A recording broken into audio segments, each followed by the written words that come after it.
है। संघात नाम कर्म भी 6 प्रकार का है। कौन कौन से 6 प्रकार का? औदारिक शरीर संघात, वैक्रिक शरीर संघात, आहारक शरीर संघात, तेजस शरीर संघात, कार्मण शरीर। बिल्कुल सही। इस शरीरों के आधार पर ही संघात बनता है। औदारिक शरीर संघात, वैक्रिक शरीर संघात, आहारक शरीर संघात, तेजस शरीर संघात और कार्मण शरीर। इसके बाद आता है संस्थान नाम कर्म। संस्थान नाम कर्म किसे कहते हैं? आप बोलने के बाद म्यूट कर लेंगे ना दीदी।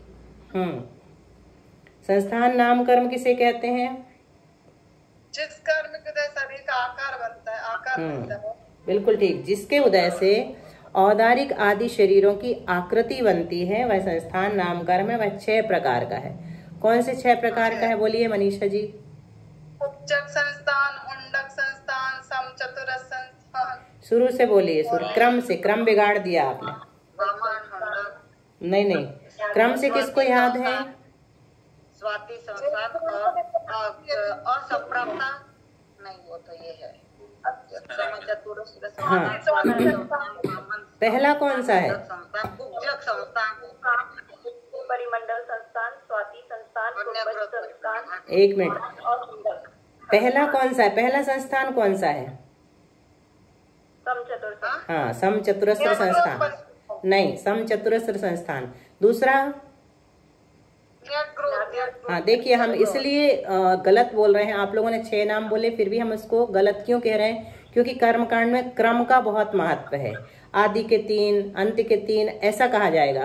तो अगर हम क्रम याद नहीं रखेंगे तो हमारे आदि के 3 बिगड़ जाएंगे, है ना, नाम ही बदल जाएंगे। तो इसलिए हमको क्रम याद रखना बहुत जरूरी है। तो पहला है समचतुरस्र संस्थान, दूसरा है न्यग्रोध परिमंडल संस्थान, तीसरा स्वाति संस्थान, चौथा कुब्जक संस्थान, पांचवा वामन संस्थान और छठवा हुंडक संस्थान। इसके बाद कौन सा कर्म आएगा? कौन सा नाम कर्म आएगा? संघनन। उसको क्या बोलते हैं? सहनन नहीं बोलना, संघनन। ऊपर बिंदी, संघनन। ठीक है। संघनन किसे कहते हैं? जिसके उदय से अस्थियों का बंधन विशेष होता है वह संघनन नाम कर्म है। वह भी 6 प्रकार का है। पहला कौन सा है? वज्र वृषभ नाराज सहनन। बिल्कुल ठीक। दूसरा? नाराज सहनन।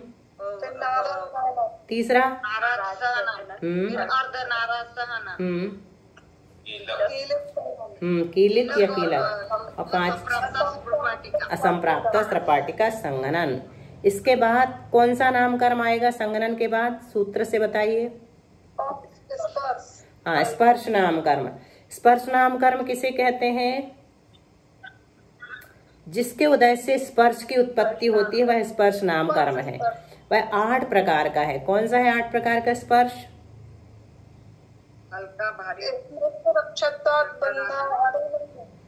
कर्कश, मृदु, गुरु, लघु, स्निग्ध, रुक्ष, शीत, उष्ण। इन शब्दों में बोलना है हमें ना। हल्का भारी, रूखा चिकना, कड़ा नरम, ठंडा गरम, ये पहला भाग का है। लेकिन अभी हम क्या बोलेंगे कर्मकांड में? कर्कश, मृदु, गुरु, लघु, स्निग्ध, रुक्ष, शीत, स्पर्श। रस नाम कर्म किसे कहते हैं? जिसके उदय से रस में भेद होता है वह रस नाम कर्म है। वह 5 प्रकार का है। तिक्त, कटु और कषाय, बोलो बोलो, अम्ल, मधुर। और अपन बोलेंगे खट्टा, मीठा, कड़वा, कषायला और चरपरा। ये भी सही है। ठीक है। फिर उसके बाद गंध नाम कर्म है। जिसके उदय से गंध की उत्पत्ति होती है वह गंध नाम कर्म है। वह 2 प्रकार का है। कौन सा? सुरभि और असुरभि भी कहते हैं उसको कर्मकांड में। इसके बाद वर्ण नाम कर्म। जिसके उदय से वर्ण में विभाग होता है वह वर्ण नाम कर्म है। वह 5 प्रकार का है। कृष्ण वर्ण नाम कर्म, नील वर्ण नाम कर्म, रक्त वर्ण नाम कर्म और हरिद्र वर्ण नाम कर्म, शुक्ल वर्ण नाम कर्म। काला, पीला, नीला, लाल और सफेद। फिर उसके बाद कौन सा नाम कर्म है? आनुपूर्वी नाम कर्म। आनुपूर्वी नाम कर्म किसे कहते हैं? जिसके उदय से पूर्व शरीर के आकार का विनाश नहीं होता है वह आनुपूर्वी नाम कर्म है। वह कितने प्रकार का है? 4 प्रकार का। कौन कौन सा?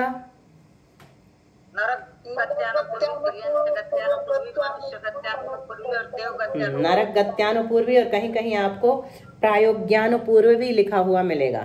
त्रियक गति प्रायोग्यानुपूर्व, मनुष्य गति प्रायोग्यानुपूर्व और देवगति प्रायोग्यानुपूर्वीय, ऐसा। अच्छा, अगुरु लघु नाम कर्म। दीदी एक बार बोलिए ना फिर से। नरक गति प्रायोग्यानुपूर्व, प्रायोग्यानुपूर्व, त्रियक गति प्रायोग्यानुपूर्वीय, मनुष्य गति प्रायोग्यानुपूर्वीय, पूर्वीय, ऐसा। देवगति प्रायोग्यानुपूर्वीय और देवगति नरक गत्यानुपूर्वी, देवगत्यानुपूर्वी, ये सब भी आते हैं ना। नरक गत्यानुपूर्वी, त्रियक गत्यानुपूर्वी, मनुष्य गत्यानुपूर्वी, देवगत्यानुपूर्वी, दोनों प्रकार से। यही वाले याद है। हाँ, वही वाले दोनों लिखे हुए मिलेंगे। अगुरु लघु नाम कर्म किसे कहते हैं? जिसके उदय से लोहे के पिंड के समान गुरु होने से ना तो नीचे गिरता है और ना अर्घ तूल के समान लघु होने से ऊपर जाता है, वह अगुरु लघु नाम कर्म है। लोहे के पिंड के समान गुरु होने से ना तो नीचे गिरता है, जिसके उदय से मतलब ना भारी होता है और ना हल्का होता है, और ना अर्घ तूल के समान लघु होने से ऊपर जाता है, वह अगुरु लघु नाम कर्म है। इसके बाद उपघात नाम। ये किसको मिलता होगा ये ऐसा शरीर?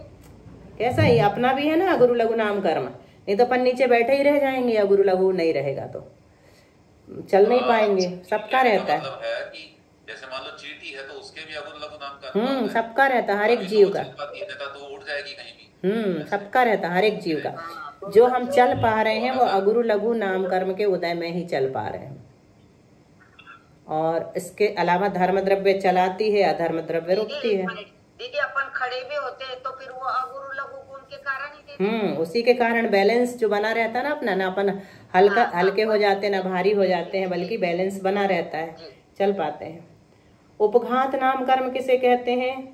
जिसके उदय से स्वयंकृत उद्बंधन और मरुस्थल में गिरना आदि निमित्तक उपघात होता है, वह उपघात नाम कर्म है।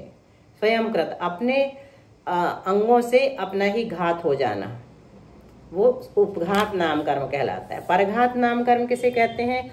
जिसके उदय से पर शस्त्रादिक का निमित्त पाकर व्याघात होता है, वह परघात नाम कर्म है। आतप नाम कर्म, जिसके उदय से शरीर में आतप की रचना होती है, वह आतप नाम कर्म है। इस प्रकृति का उदय सूर्य के बिंब में उत्पन्न होने वाले बादर पृथ्वीकायिक पर्याप्तक जीवों के ही होता है, अथवा सूर्यकांत मणि में होता है, जो मणि स्वरूप होते हैं। तो ये आतप नाम कर्म जो है ये त्रियंच जीवों के होता है, त्रियंच गति में होता है नियम से, मनुष्य गति में नहीं होता। और उसमें भी कहाँ होता है? सूर्य के बिंब में जो बादर पर्याप्तक पृथ्वी का एक जीव है उनके आतप नाम कर्म का उदय होता है, अथवा सूर्यकांत मणि में भी आतप नाम कर्म का उदय होता है।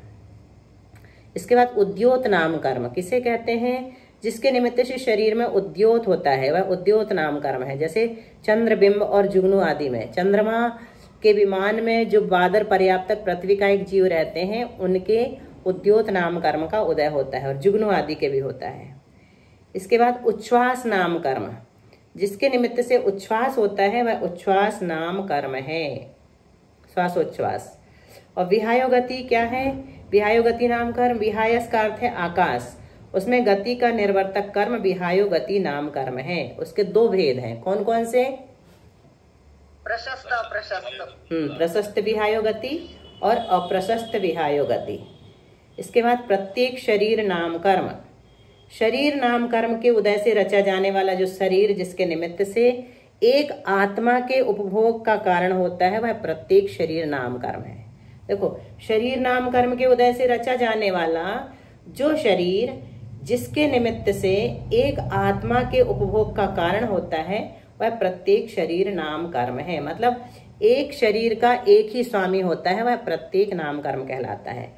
और बहुत आत्माओं के उपभोग का हेतु रूप से साधारण शरीर जिसके निमित्त से होता है वह साधारण शरीर नाम कर्म है। मतलब एक शरीर के अनेक स्वामी, एक शरीर और अनेक स्वामी वो साधारण नाम कर्म। एक स्वामी, एक शरीर और एक स्वामी वह प्रत्येक नाम कर्म।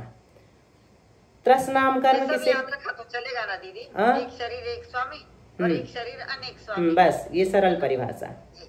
जिसके उदय से द्विइंद्रिय आदि में जन्म होता है वह त्रस नाम कर्म है। स्थावर नाम कर्म किसे कहते हैं? जिसके निमित्त से एक इंद्रियों में उत्पत्ति होती है, वह स्थावर नाम कर्म है। कितने हो गए? अब नहीं हो पाएंगे आगे ना।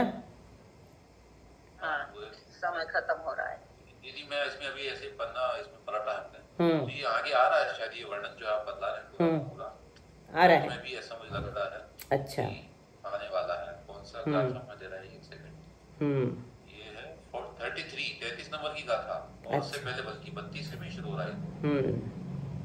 चलिए ठीक है, तो अपन फिर गाथाओं के क्रम से ही चलेंगे फिर अपन कल से, क्योंकि इसमें भी ये बात पढ़ते रहेंगे ना। हालांकि ये हमको बड़ा आज थोड़ा सा शर्मिंदगी लगी कि हम लोग उत्तर नहीं दे पा रहे हैं, बस सोच रहा भी। और नहीं, वो तो हमने जानबूझ के किया था। बहुत बड़ी समस्या है कि मेरे उस सूत्र ग्रंथ में थोड़ा रुचि कम रही और पद्य में ज्यादा रही, तो वही आ गया और बस बाकी सब भूल गए। नहीं, ये हमने जानबूझ के लेना चाहा था कि इस बहाने अपना ये रिवीजन भी हो जाएगा कि सूत्र में भावना बन रही कि हम जब सूत्र का पाठ करना शुरू करेंगे तो ही हम ये ग्रंथ पढ़ पाएंगे। तो हमें लग रहा है कि हम बिल्कुल सही। तो गाथाओं में आ रहा है, ये हमने देखा नहीं, तो अपन ने जितने पढ़ लिए अच्छा है, और बाकी के गाथाओं के साथ ही कल से क्रम से अपन चलेंगे। क्योंकि नाम कर्म का वर्णन चलने लगा था, तो हमने सोचा कि ऐसा तो नहीं कि परिभाषाएं छोटे आगास वाले जीव कांड में ना दी हो, तो इसलिए अपन ने ले ली है। आपने अच्छा किया, ये बताया, काफी कॉन्सेप्ट वापस मेरे दिमाग में और बिल्कुल ये हम चलते रह रहे हैं। ये है कि वो काउंटिंग साथ के साथ नहीं करते पाए और आगे बढ़ते गए। हालांकि नामकर्म में चल रहे हैं अभी, तो बाकी शेष इसके बाकी। हाँ, अभी नामकर्म के तो बहुत बाकी हैं, अभी 25 ही हुए हैं। हाँ, 128 में 93 तो इसी के हैं। हाँ, 93 वाले चल रहे हैं अपने। हो जाएगा कल। ठीक है, समय अपना होने को आज के लिए बाकी दीदी रिकॉर्डिंग डाल देंगे, अगर हम लोग दोबारा उसमें सुन भी लेंगे। डाल रहे हैं दीदी? डाल देंगे। प्रभु देव तुम्हारे पवित्र मुख से निसृत जो शीतल वाणी, जग जन मन के मल को धोती, अतः कहाती जिनवाणी। जयवंतो माँ जग में तब तक, जब तक सूरज चांद रहे, शीश नमाते कर्म हरो माँ, अब तक हम विषयांत रहे, अब हम ना विषयांत रहे।